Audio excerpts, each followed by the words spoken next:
di sebuah kota kecil yang damai, hiduplah seorang pemuda bernama Raka. Ia adalah pemilik sebuah toko kelontong sederhana yang diwarisi dari kedua orang tuanya. Toko itu terletak di pinggir jalan utama kampung, tempat orang-orang sering berlalu lalang untuk berbelanja kebutuhan sehari-hari. Raka adalah pemuda baik hati yang dikenal ramah dan ringan tangan. Ia tidak hanya berdagang, tetapi juga sering membantu tetangga-tetangganya, baik sekadar menolong mengangkat barang belanjaan atau memberikan harga lebih murah kepada orang-orang yang kurang mampu setiap hari. Dari pagi hingga sore, Raka melihat sosok seorang nenek tua bernama Mbah Surti berjalan melewati tokonya.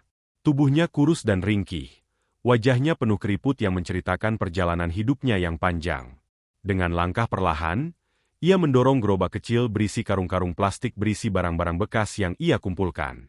Bau menyengat dari sampah yang dikumpulkannya selalu tercium kuat setiap kali ia lewat, membuat banyak orang menghindarinya atau menutup hidung mereka dengan ekspresi jijik.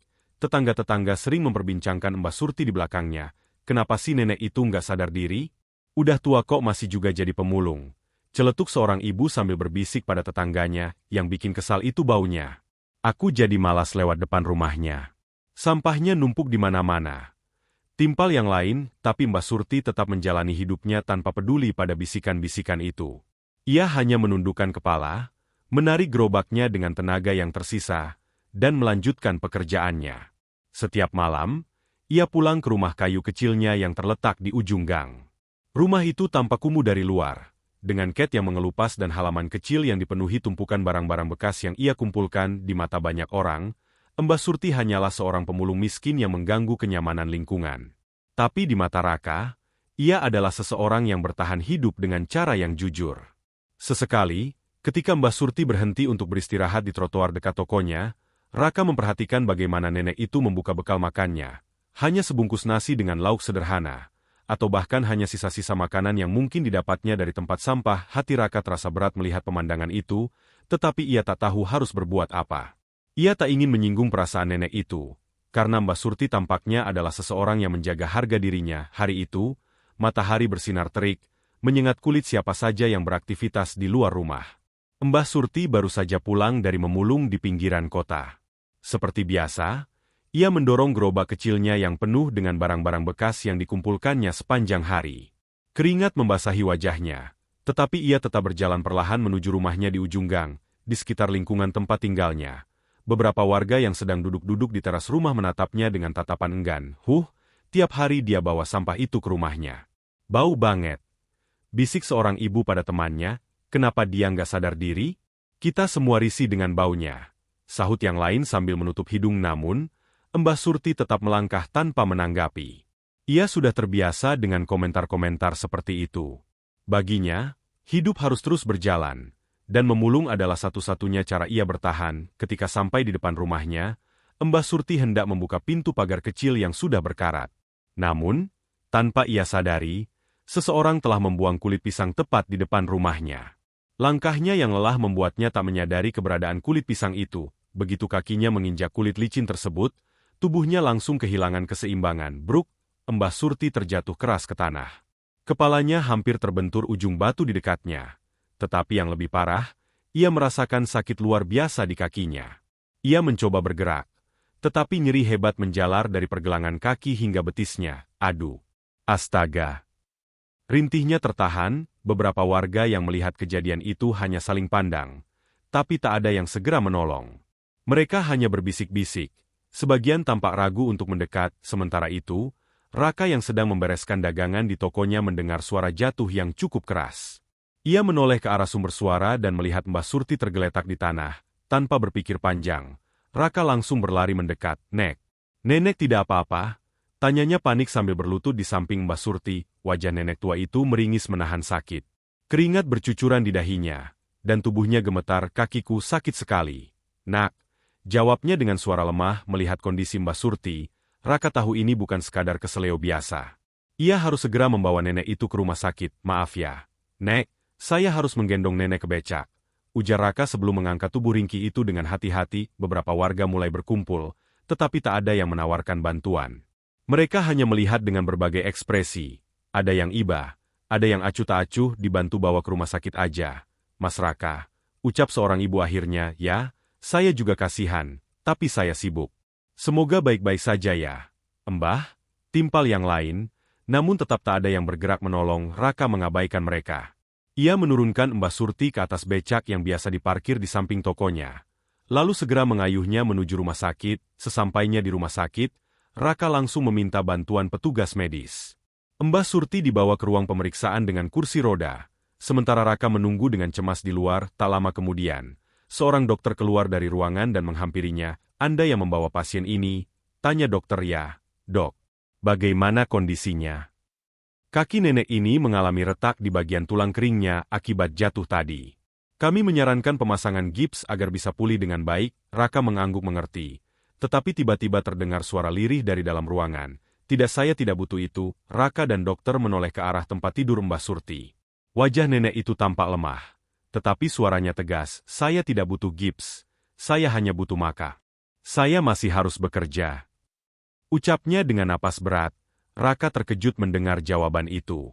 Ia menatap nenek itu, hatinya terasa nyeri mendengar bahwa Mbah Surti lebih khawatir tentang makan daripada kesehatannya. "Nek, ini untuk kebaikan nenek. Kalau tidak dipasang gips, kaki nenek bisa semakin parah dan mungkin tak bisa berjalan lagi." Bujuk Raka, "Tapi saya tidak punya uang untuk itu, Nak." Mbah Surti menunduk. Suaranya penuh keputusasaan. Raka terdiam sejenak. Lalu menggenggam tangan Mbah Surti dengan lembut. "Nek, jangan pikirkan soal uang. Saya yang akan mengurus biayanya. Yang penting sekarang, nenek mau sembuh dulu, ya?" Mbah Surti menatap Raka dengan mata berkaca-kaca.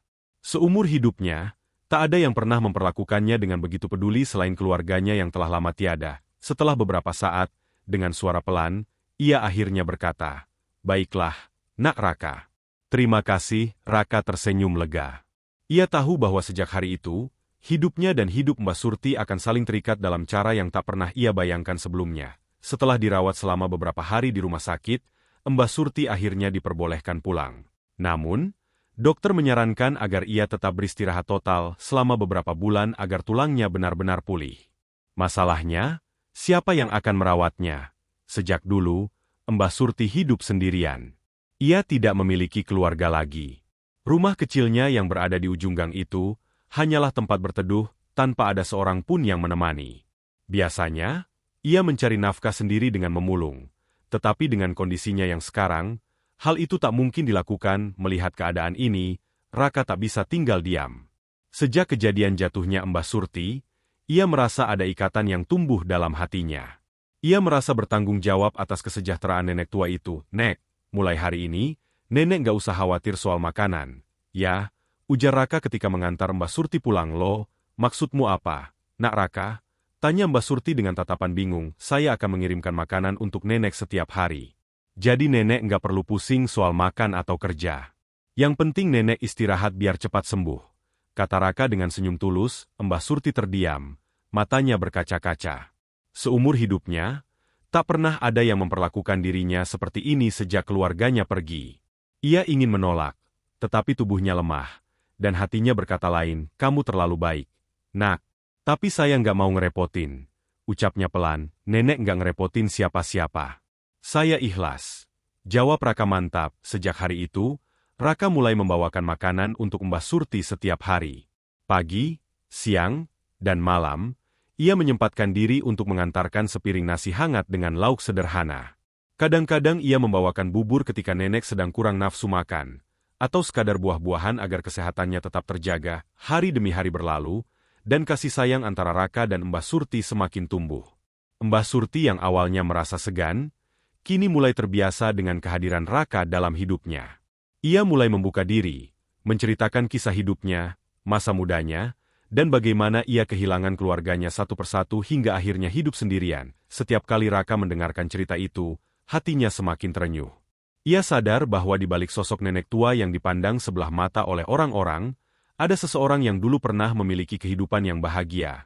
Tetapi kehilangan segalanya, waktu terus berjalan. 5 tahun telah berlalu sejak kejadian itu. Kini, Raka telah menikah dengan seorang wanita baik hati bernama Alia. Alia adalah perempuan yang lembut dan penuh kasih, yang juga tumbuh dalam keluarga sederhana. Sejak awal pernikahan mereka, Raka menceritakan tentang Mbah Surti dan kebiasaannya mengantarkan makanan setiap hari. Ia takut Alia keberatan, Tetapi ternyata, Alia malah tersenyum hangat dan berkata, "Kalau itu hal baik yang sudah kamu lakukan selama ini, kenapa harus dihentikan? Justru sekarang kita bisa melakukannya bersama-sama." Sejak saat itu, Alia ikut membantu Raka dalam menyiapkan makanan untuk Mbah Surti. Kadang-kadang, ia memasakkan masakan kesukaan nenek, seperti sayur lodeh atau tempe goreng kesukaannya. Alia juga sering menemani Raka saat mengantar makanan, berbincang dengan Mbah Surti, dan merawatnya seperti bagian dari keluarganya sendiri. Mbah Surti semakin bahagia. Ia merasa seperti memiliki keluarga kembali. Bagi Raka dan Alia, Mbah Surti bukan lagi sekadar seorang nenek tua yang mereka bantu, tetapi seseorang yang sudah menjadi bagian dari hidup mereka. Tak terasa, 10 tahun telah berlalu sejak pertama kali Raka membantu Mbah Surti. Kini, Mbah Surti sudah semakin menua. Tubuhnya semakin ringkih, tetapi ia tetap bahagia karena ada Raka dan Alia yang selalu merawatnya. Namun, suatu pagi yang tenang, ketika Raka datang seperti biasa membawa sarapan, ia menemukan pintu rumah Mbah Surti sedikit terbuka. Biasanya, nenek itu selalu menyambutnya dengan senyum. Tetapi kali ini tidak ada jawaban. Dengan perasaan cemas, Raka masuk ke dalam rumah dan menemukan Mbah Surti terbaring di tempat tidurnya. Wajahnya terlihat damai, tetapi tubuhnya sudah tak lagi bernapas. Mbah Surti telah pergi dalam tidurnya. Kesedihan menyelimuti Raka dan Alia. Mereka merasa kehilangan seseorang yang telah menjadi bagian dari keluarga mereka. Dengan penuh rasa hormat, mereka mengurus pemakamannya hingga selesai, memastikan bahwa nenek itu dimakamkan dengan layak. Tetapi siapa sangka, kisah ini belum berakhir. Malam ketujuh setelah pemakaman, seorang pria berjas rapi mengetuk pintu rumah mereka. "Selamat malam. Saya Pak Herman, pengacara yang menangani wasiat Mbah Surti," ucapnya. Raka dan Alia saling berpandangan, bingung. "Wasiat?" Pak Herman mengangguk, lalu menyerahkan sebuah amplop berisi surat. Dengan tangan gemetar, Raka membukanya dan mulai membaca. Dalam surat itu tertulis bahwa seluruh harta dan rumah Mbah Surti diwariskan kepada mereka. Mereka tertegun. Bagaimana mungkin seorang pemulung memiliki harta yang cukup untuk diwariskan? Mereka bahkan tak pernah berpikir bahwa Mbah Surti memiliki sesuatu selain barang bekas yang ia kumpulkan setiap hari. Namun, kejutan tidak berhenti di situ. Ketika mereka memasuki rumah Mbah Surti untuk membersihkan dan mengurusnya, mereka menemukan sesuatu yang lebih mengejutkan. Di dalam rumah kecil itu, tersembunyi banyak lukisan indah dan barang-barang antik yang berharga tinggi. Ternyata, Mbah Surti bukanlah sekadar pemulung biasa. Dulu, ia adalah seorang pelukis berbakat yang kehilangan segalanya. Setelah kehilangan keluarganya, ia memilih menjalani hidup sederhana dan menyembunyikan masa lalunya dari dunia. Mengetahui hal ini, Raka dan Alia merasa semakin terharu. Mereka akhirnya memutuskan untuk menjual rumah dan seluruh isinya, lalu menggunakan uangnya untuk membantu orang-orang yang membutuhkan, seperti yang telah mereka lakukan untuk Mbah Surti selama ini. Dengan hati penasaran, Raka dan Alia mendatangi rumah peninggalan Mbah Surti. Ketika mereka membuka pintunya, mereka terperangah. Rumah itu bersih dan tertata rapi. Tidak seperti yang mereka bayangkan. Di dalamnya, terdapat banyak lukisan indah yang tertata rapi di sepanjang dinding. Beberapa di antaranya terlihat sangat mahal. Selain itu, ada berbagai barang antik yang berharga tinggi. Mereka akhirnya memahami bahwa Mbah Surti bukanlah sekadar pemulung, tetapi seseorang yang memilih untuk menjalani hidup sederhana meskipun memiliki kekayaan. Setelah berdiskusi panjang, Raka dan Alia memutuskan untuk menjual rumah dan semua isinya. Namun, alih-alih mengambil keuntungan, mereka menggunakan uang tersebut untuk membantu mereka yang membutuhkan. Sama seperti Mbah Surti yang dulu hanya membutuhkan makanan dan kasih sayang. Di akhir perjalanan, mereka menyadari satu hal, kasih sayang yang tulus akan selalu menemukan jalannya kembali, dalam cara yang paling tak terduga.